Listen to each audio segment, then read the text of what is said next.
다 함께 사도신경으로 우리의 신앙을 고백함으로 5월 20일 목요일 부활절 기도여행을 시작하겠습니다. 나는 전능하신 아버지 하나님, 천지의 창조주를 믿습니다. 나는 그의 유일하신 아들 우리 주 예수 그리스도를 믿습니다. 그는 성령으로 잉태되어 동정녀 마리아에게서 나시고 본디오 빌라도에게 고난을 받아 십자가에 못 박혀 죽으시고 장사된 지 사흘 만에 죽은 자 가운데서 다시 살아나셨으며 하늘에 오르시어 전능하신 아버지 하나님 우편에 앉아 계시다가 거기로부터 살아있는 자와 죽은 자를 심판하러 오십니다. 나는 성령을 믿으며 거룩한 공교회와 성도의 교제와 죄를 용서받는 것과 몸의 부활과 영생을 믿습니다.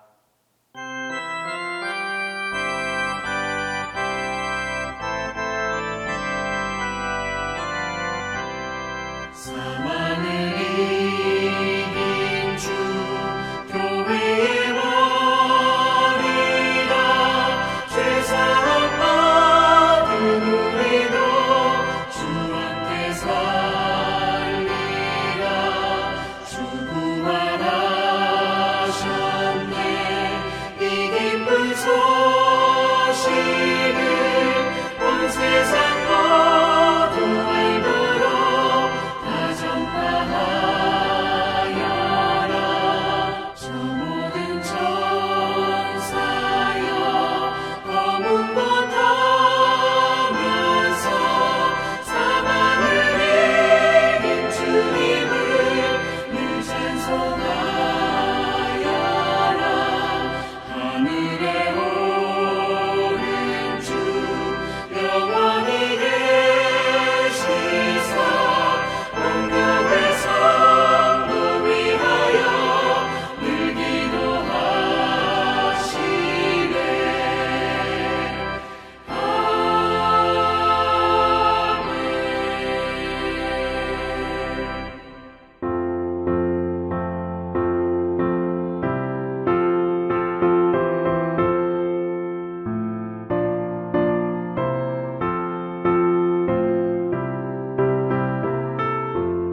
오늘 우리에게 주신 하나님 말씀은 에베소서 1장 15절에서 23절입니다.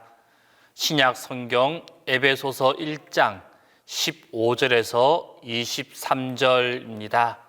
다 함께 봉독하겠습니다. 이로 말미암아 주 예수 안에서 너희 믿음과 모든 성도를 향한 사랑을 나도 듣고 내가 기도할 때 기억하며 너희로 말미암아 감사하기를 그치지 아니하고 우리 주 예수 그리스도의 하나님 영광의 아버지께서 지혜와 계시의 영을 너희에게 주사 하나님을 알게 하시고 너희 마음의 눈을 밝히사 그의 부르심의 소망이 무엇이며 성도 안에서 그 기업의 영광의 풍성함이 무엇이며 그의 힘의 위력으로 역사하심을 따라 믿는 우리에게 베푸신 능력의 지극히 크심이 어떠한 것을 너희로 알게 하시기를 구하노라.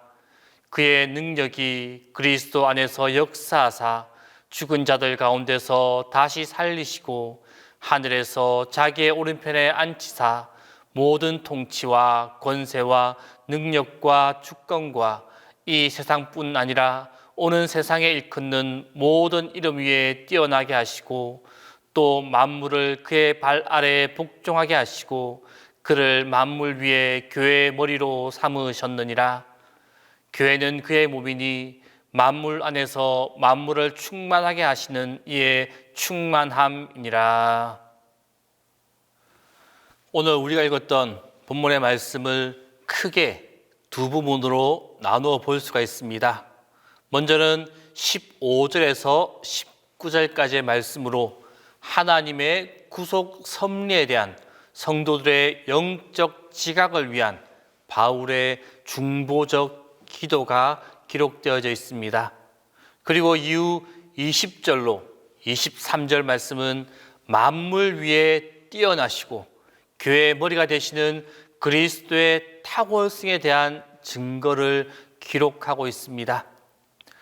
오늘 본문 이 두 부분으로 나눌 수 있는 오늘 본문 말씀의 후반부에서 사도 바울은 그리스도의 탁월성을 말씀하면서 먼저 하나님의 능력에 대해서 말씀하고 있습니다. 그 능력을 표현하고 있는 언어를 살펴보면 인간의 언어로 표현할 수 있는 최상의 언어로 그것을 표현하고 있다라는 것입니다.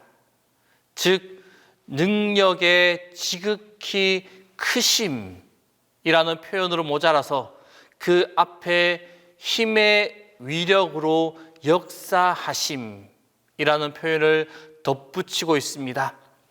이러한 표현을 통해서 우리는 사도 바울이 하나님의 능력을 정확히 알리고 그리고 전달하기 위해 얼마나 세심한 노력을 기울였는가를 여실히 짐작해 볼 수가 있습니다. 그러나 사실 이러한 표현으로도 다 표현할 수 없는 것, 그것이 바로 하나님의 능력입니다. 하지만 어떻습니까? 이렇게 최상의 표현을 이중으로 사용한다고 해서 그 능력의 실체가 우리 가슴에 다가오십니까? 아마도 그렇지 않을 것입니다. 우리가 어떠한 사실을 극적으로 표현하기 위해서 아무리 최고의 언어로 그것을 표현한다고 해도 결코 그것을 다 드러낼 수 없는 일이 수없이 많이 있습니다. 표현하는 사람은 표현한다고 하였지만 듣는 사람에게는 선뜻 그 느낌이 다가오지 않는 경우도 많이 있습니다. 오늘 본문에서 사도 바울이 다시 하나님의 능력을 표현하기 시작한 것은 바로 이러한 이유 때문입니다. 말하자면 그 지극히 크신 하나님의 능력이 어떻게 실제로 역사하였는지 그것을 에베소 교회 성도들의 가슴에 와 닿도록 그 사례를 통해 전달하고자 하였던 것입니다. 성도 여러분, 이스라엘의 역사에서 하나님의 능력을 보여주는 사례들이 얼마나 많이 있습니까? 구약 성경 전체가 사실은 하나님의 능력, 하나님의 힘, 그것을 보여주는 사례집이다라고 말을 해도 결코 과언이 아닙니다. 특히 하나님께서는 족장들에게 그 능력의 하나님으로 나타나셨다라고 성경은 증거하고 있습니다. 그런데 바울은 이 하나님의 능력을 에베소 교회 교인들에게, 그 성도들에게 소개하면서 이러한 것들을 전혀 소개하지 않고 있습니다. 오늘 20절 말씀에 보면은 그의 능력이 그리스도 안에서 역사하사라고 말씀하고 있습니다. 사도 바울은 하나님의 크신 능력의 증거로 다른 어떤 것을 소개하고 있는 것이 아니라 바로 예수 그리스도를 그 능력의 증거로 소개하고 있습니다. 예수님의 부활로부터 승천을 소개합니다. 그 이유는 단 한 가지입니다. 구약의 족장들에 관한 기사는 물론이요, 구약 성경 전체에 나타나 있는 하나님의 능력 속에는 그 자체가 온전한 것이 아니기 때문입니다. 틀림없이 구약 성경에는 하나님의 능력이 잘 소개되어 있습니다. 그 증거가 탁월하고 풍부합니다. 하지만 하나님의 능력에 관한 모든 것들을 다 완벽하게 소개하고 있는 것은 아니다라는 것입니다. 거기에는 가장 중요한 것, 가장 위대한 것이 빠져 있습니다. 바로 오늘 본문에서 소개하는 예수님에게서 경험되고 확인된 부활과 승천, 그 두 가지가 빠져 있다라는 것입니다. 성도 여러분, 구약 성경을 아무리 찾아보아도 죽은 자의 부활과 승천에 관한 기사 어디에 기록되어져 있습니까? 예수님에게서 볼 수 있듯이 이렇게 또렷하고 명백하게 증거하는 바가 있습니까? 그 어디에도 없습니다. 그래서 사도 바울은 하나님의 능력을 소개하면서 굳이 다른 사례들을 의도적으로 피하면서 예수 그리스도를 소개하고 있는 것입니다. 바로 예수님을 통해 예수님을 바라볼 때 비로소 진정한 하나님의 능력의 실체가 우리 눈에 들어오기 시작한다라는 것입니다. 우리가 믿는 바가 무엇인지 비로소 확실해지는 것입니다. 따라서 우리의 믿음 역시 굳건해질 수 있는 것입니다. 예수를 바라보자 라고 기록하였던 히브리서 기자가 예수님을 무엇이라고 말하고 있습니까? 믿음의 주요 온전케 하시는 이라고 증거하고 있습니다. 바로 우리가 예수 그리스도를 바라볼 때 우리의 믿음도 굳건해지고 온전해짐을 말해주고 있는 것입니다. 우리는 이 사실을 기억해야만 합니다. 이 사실을 꼭 기억하고 하나님의 능력, 하나님의 계시의 최고봉인 예수님만 바라보시는 성도님들의 삶이 될 수 있기를 바랍니다.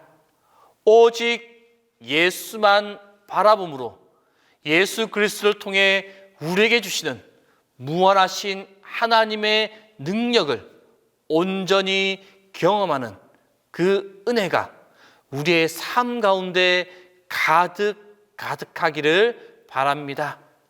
기도하겠습니다. 참 좋으신 하나님, 오늘도 주님을 찾게 하시니 감사합니다. 오늘도 주님을 찾으니 우리의 영혼이 기쁨으로 가득합니다. 오늘도 주님을 의지하며 나아갑니다. 우리가 세상에 살지만 하늘과 잇대어 살게 하시고 주님과 함께 살아가도록 인도하여 주옵소서. 하나님, 하루하루 우리의 믿음이 견고해지고 하나님을 향한 우리의 사랑이 더욱 깊어지기를 원합니다. 죄로 물든 이 세상이 아닌 거룩하신 하나님 안에서 인생의 참된 기쁨과 의미를 찾게 하시고 잠시 살다가 떠나게 될 이 세상에 미련을 두거나 집착하는 어리석은 인생이 아니라 하나님과 함께 영생할 저 천국을 소망하며 살아가는 믿음의 사람들이 되게 하여 주옵소서. 능력의 주님, 우리가 이 땅을 살아가면서 누구를 의지하고 누구를 바라보며 살아가겠습니까? 오늘 주신 그 말씀을 기억하게 하여 주옵소서. 하나님의 능력, 예수 그리스도를 바라보며 의지하며 살아가는 우리 모두가 되게 하여 주옵소서. 부활하사 승천하신 예수 그리스도, 믿음의 주요 온전케 하시는 예수 그리스도를 바라보는 우리 모두가 되게 하여 주옵소서. 오직 주님만 바라보고 의지함으로 주님을 통해 우리에게 내려지시는 하나님의 은혜가, 하나님의 능력이 가득하게 하여 주옵소서. 그로 인하여 우리의 고민과 걱정, 근심이 다 해결받게 인도하여 주옵소서. 전능하신 하나님, 하루하루 살아가면서 우리는 우리의 부족함과 한계를 더욱 깊이 느끼곤 합니다. 살펴볼수록 우리가 살아가는 삶의 현장은 만만치가 않습니다. 아무리 대비해도 언제 어떻게 무슨 일이 벌어질지 알 수 없습니다. 그러나 하나님, 아무리 어려운 상황이라 할지라도, 우리 생각에는 절망의 결정적인 순간이라 할지라도 하나님이 섭리하시고 다스리고 계심을 잊지 않게 하여 주옵소서. 하나님은 모든 것을 협력하여 선을 이루시는 전능하신 주님이심을 믿음으로 고백합니다. 악한 영들의 간교와 술책을 하나님은 도리어 구원의 도구로 바꾸어 주시는 줄 믿습니다. 우리가 겪는 삶의 모든 고통을 주님께서 축복의 통로로 사용하여 주실 줄 믿습니다. 우리의 상처와 실수, 모든 연약함까지도 우리의 믿음의 사람으로 성숙시키는 귀한 재료로 사용하여 주옵소서. 하나님, 이 시간 부모님들을 위하여 기도합니다. 어느 누구도 부모가 되기 위해 준비한 이는 없습니다. 처음 경험하는 아버지, 어머니의 삶이었기에 부족한 것이 많았음을 고백합니다. 자신 때문에 상처를 받았을 자녀 생각에 괴로워하는 부모가 있다면 위로하여 주옵소서. 여전히 어찌할 바를 몰라 하는 부모님들에게 하늘의 지혜를 내려 주옵소서. 어린 자녀를 양육하는 부모님들을 위하여 기도합니다. 사랑으로 정성껏 아이들을 돌볼 수 있도록 몸과 마음의 건강을 주옵소서. 사춘기 자녀들을 키우며 매일 눈물로 기도하는 부모들이 있습니다. 내 아이지만 이해할 수 없고 받아들일 수 없는 모습을 볼 때가 있습니다. 주님, 기대하던 마음과 욕심을 내려놓게 하시고 아이를 있는 그대로 받아들일 수 있는 용기를 주옵소서. 무엇보다 하나님께 모든 것을 맡기게 하시고 평안을 누리게 하여 주옵소서. 믿음으로 양육하기 원하는 우리의 신앙의 부모님들을 위하여 기도합니다. 자녀는 부모의 또 다른 얼굴임을 기억하며 부모가 먼저 믿음 위에 바로 서게 하여 주옵소서. 모든 문제 앞에 가장 먼저 기도하게 하시고 어려운 상황 속에서도 감사의 고백을 드리게 하여 주옵소서. 그리하여 자녀들에게 믿음으로 승리하는 인생이 어떠한 것인지 삶으로 보여주는 부모가 되게 하여 주옵소서. 또한 연료하신 부모님들 위하여 기도합니다. 날로 연약해져가는 육신이지만 하나님을 향한 믿음은 더욱 강건해지길 원합니다. 하늘나라의 소망을 가지고 남은 생을 기쁨과 감사함으로 보내게 하여 주옵소서. 주님, 동신교회를 이끌어 가시는 담임 목사님 위하여 기도합니다. 항상 영육 간의 강건함을 허락하여 주옵소서. 주님이 주시는 지혜와 강건함으로 항상 인도하시고 붙잡아 주옵소서. 오늘 우리의 삶이 주님의 능력이 가득한 삶이 되게 하여 주옵소서. 이제는 주님께서 가르쳐 주신 기도를 다 함께 하오니 하늘에 계신 우리 아버지, 아버지의 이름을 거룩하게 하시며 아버지의 나라가 오게 하시며 아버지의 뜻이 하늘에서와 같이 땅에서도 이루어지게 하소서. 오늘 우리에게 일용할 양식을 주시고 우리가 우리에게 잘못한 사람을 용서하여 준 것 같이 우리 죄를 용서하여 주시고 우리를 시험에 빠지지 않게 하시고 악에서 구하소서. 나라와 권능과 영광이 영원히 아버지의 것입니다.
아멘.